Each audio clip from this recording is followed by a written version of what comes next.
در این جشن خصوصی در شهر کابل نورسان با لباس زنانه هنرنمایی میکنند. در افغانستان زنان اجازه ندارند در جایهای جمعیتی برقصند. از این رو نقش زنان را بچه‌های از 10 ساله بالا بازی میکنند که این عنعنه قدیمی با نام بچه بازی معروف است. بچه‌های رقاص عادتاً یتیم یا از عائله‌های کم بی‌زات میباشند و بعضاً مورد بدرفتاری و تجاوز قرار میگیرند. جوان به بخش رادیو آزادی در کابل آمد و قصه کرد که او یکی از بچه‌های رقاصی جشنواره ها می باشد. من کراچی داشتم در بنسیت فامیلی باز پیسی جوان دیدم باز ایلاکن کراچی دیگه احساس خوب داشتم. پول دیدم خوشوقت شدم. پول بسیار زیاد بود. من اصلا به خاطر مشکل خانوادگی میگم رقص جدا میکنم. رقص عربی یا غربی جدا. من فوتبال علاقمند باز میرم.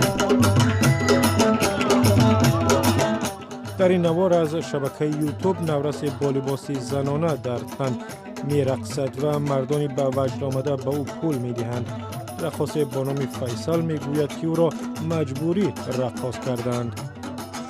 بازار گرفتن دختر بالا کردن بردن شکر داره باز بازار سرما بازی هم میکردن من را بردن دست قریه بیزاتی نام داره امرای من فعل لوات هم انجام دادن دوباره یک نفرش فیصل طول 2 سال تا 18 سالگیش رقص کرده است. به قول او وقت نوروز 18 ساله می شود او را از معرکه ها برکنار می کنند. تا که زنده هستم این کاری مردم از یادم نمیده بخیر فکر عاشق از دید زبان ناخونای من یک میخورم بخیر تکلیف عصبی برم پیدا شد. عنعنه بچه بازی بعد از فروپاشی حکومتی طالبان از نو اوج گرفته است. طالبان بچه بازی را همچون عملی غیر اسلامی منع کرده بودند.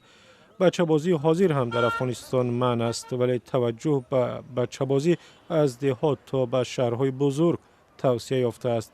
حامی حقوق بشر سیما سمر بچه بازی را جنایت می نامد. متاسفانه قاچاق یک تعداد اطفال است که از یک ولایت گرفته میشه به جای دیگه و توسط یک تعداد افراد زورمند او نگاه میشه و وادار میشه به این کارهایی که بچه بازی بکنه. مشکل دیگری مبارزه با بچه بازی این است که بعضا افسران پلیس در بچه بازی سهم دارند. در این نوار ویدیویی افسری را می تواندید که از رقصی بچه حلاوت می برد. بچه های رقاص می گویند این یک حال معمولی است. میری یا یک کتمان بره بدون از شما در یک دوستی از پایتان میکنیم یا پول بر ما بتین ایلایتان میکنیم بارها ما را بردین از طلب یا پول بتین یا کتمان بریم.